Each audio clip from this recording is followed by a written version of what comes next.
Halo guys. Halo guys. Kami dari kelompok 14 dari apa? Kelas praktik pendampingan konseling keluarga, iya kah? Iya, hari ini kita akan menampilkan video Mini tentang simposium tentang konseling pranikah.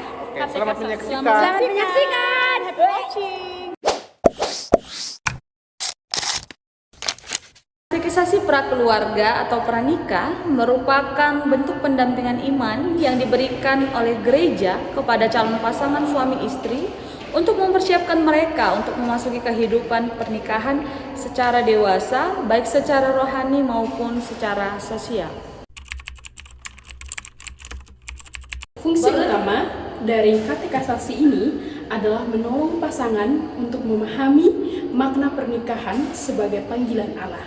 Bukan sekadar ikatan sosial, tetapi membangun keluarga sejahtera dengan kasih.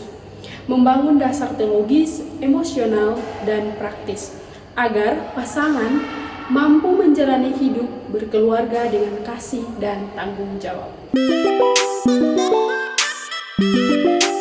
Berbicara mengenai tujuan konseling pranikah ternyata tidak terlepas dari dasar pemikiran pemahaman yang mendasar tentang definisi dari konseling pranikah itu sendiri. Sehingga berbicara mengenai tujuan dari konseling ini secara umum sangat penting diberikan kepada calon pengantin dengan tujuan apa? Agar mereka memperkuat hubungan mereka setelah menikah. Jadi konseling pranikah di sini memiliki manfaat yang sangat jelas, ialah untuk membantu calon pengantin memiliki arah masa depan yang lebih jelas, mengurangi resiko yang akan terjadi di depannya, dan mempermudah untuk penyatuan visi misi antara individu yang dari suami maupun dari istri itu, serta di mana menumbuhkan mereka untuk saling pengertian dalam satu keutuhan rumah tangga itu sendiri. Sinode Gemit sendiri, istilah yang digunakan adalah katekisasi pranikah. Kenapa demikian? Karena di dalam katekisasi pranikah ini bersifat pengajaran atau hal-hal yang mengajarkan kedua calon mempelai untuk membina rumah tangga yang baru. Nah, kemudian untuk program-program yang dilaksanakan, program-program pembelajaran yang dilaksanakan itu terbagi menjadi 20 sesi pertemuan yang dibagi menjadi 4 bagian, dan itu dilaksanakan selama 3 bulan. Materi-materi yang diajarkan kepada kedua mempelai yaitu dasar dan karakter pernikahan Kristen, kemudian kehidupan pernikahan Kristen, anak dan keluarga, dan juga peran orang tua sejak kehamilan sampai usia 20 tahun. Nah, semua ini dilakukan agar kedua mempelai dapat mempersiapkan diri tidak hanya secara fisik, tidak hanya secara finansial, tetapi juga secara emosional, agar kedua mempelai ini dapat membina hubungan rumah tangga yang harmonis. Dan untuk materi-materi yang diberikan oleh gereja di Sinode Gemit ini sendiri disediakan langsung oleh Sinode Gemit, dan semua pengajaran itu bersifat sama begitu. Di Sinode Gemit sendiri sudah mencakup 3 aspek konseling pranikah, yaitu edukasi, kemudian pengayaan, dan juga terapi.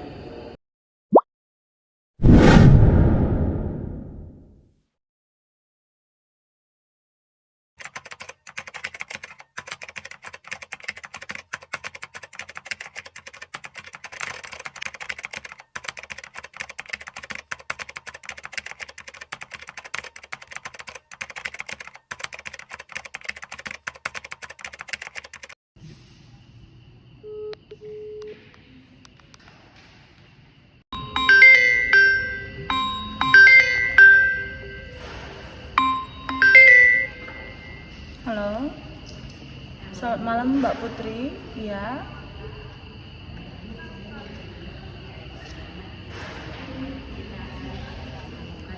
Bukan katekisasi pranikah, Bu. iya. Apakah bisa kita melakukan katekisasi pranikahnya besok jam 7 malam, Bu? Oh, bisa Mbak Putri. Bisa. Mbak Putri sama Mas Yapi bisa datang kan ya? Sama-sama kan ya? Bisa, Bu. Oke, baik. Saya tunggu di gereja ya Mbak Putri. Kita ketemu di gereja aja. Baik, Bu. Terima kasih, Bu. Shalom. Shalom.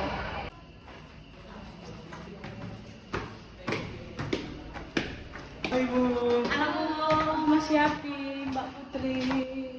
Selamat malam. Malam. Gimana, sehat? sehat Bu. Sehat Bu.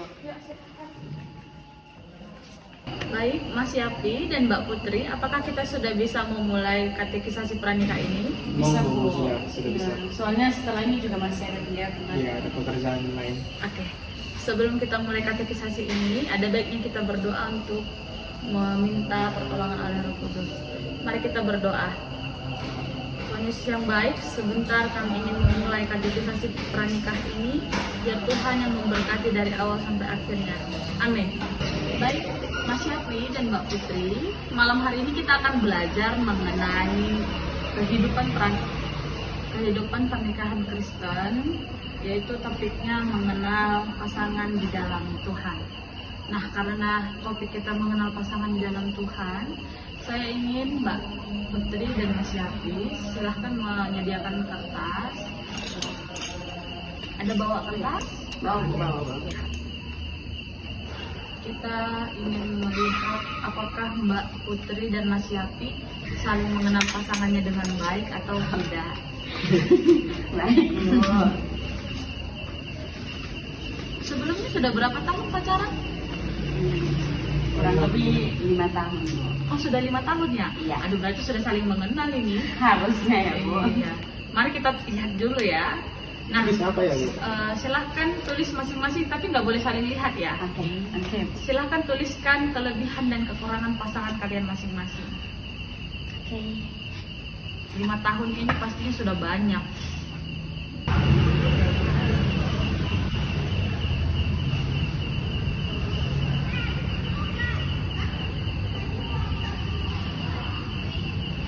Sudah ini.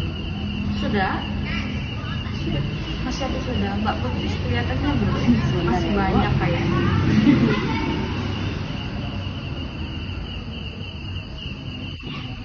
Sudah. Oke. Karena sudah selesai, saya ingin tahu dari Mbak Putri dulu. Kelebihan Mas Yapi ada berapa banyak yang Mbak Putri sudah tulis? Oke, mungkin di sini untuk kelebihan sendiri yang saya tulis itu ada 3. 3. Iya, cuma 3. Dari 5 tahun itu kelebihannya cuma 3.